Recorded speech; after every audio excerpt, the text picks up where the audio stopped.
Italian leftists are furious over Prime Minister Giorgia Meloni directing NGO migrant taxi ships to drop off migrants in cities run by leftist mayors.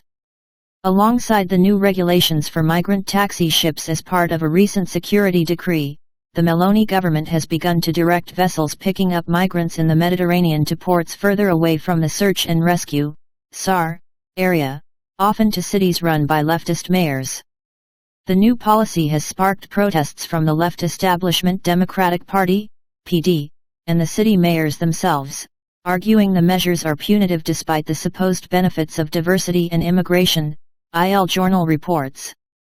Wanda Ferro, the undersecretary at Italy's Interior Ministry, responded to the protests from the left, saying, "The left protests because NGO ships are finally disembarking in other regions of central Italy and no longer only in the south.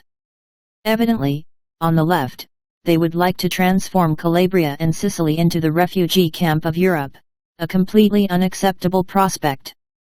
Ferro added that the asylum reception centers in the Italian south have been under constant pressure for years, and that the government's move to relieve that pressure was the correct approach.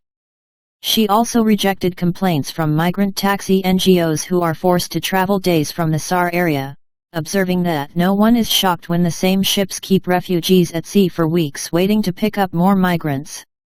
The ships also go out of their way to take migrants to European ports rather than closer North African ones, of course.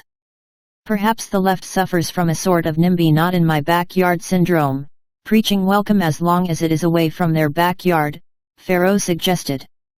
Similar complaints were lodged by leftists in the United States last September after Florida's Governor Ron DeSantis sent migrants to the wealthy liberal enclave of Martha's Vineyard.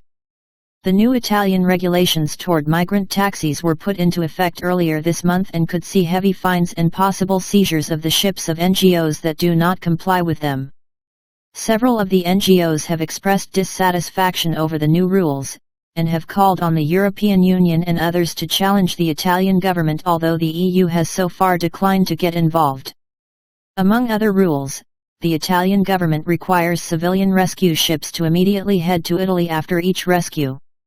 This delays further life-saving operations, as ships usually carry out multiple rescues over the course of several days, the NGOs claimed in a joint statement. Migrant taxi ships were responsible for dropping off over 10,000 illegals in Italy last year alone. The country saw over 100,000 illegal arrivals overall, the highest level since 2017.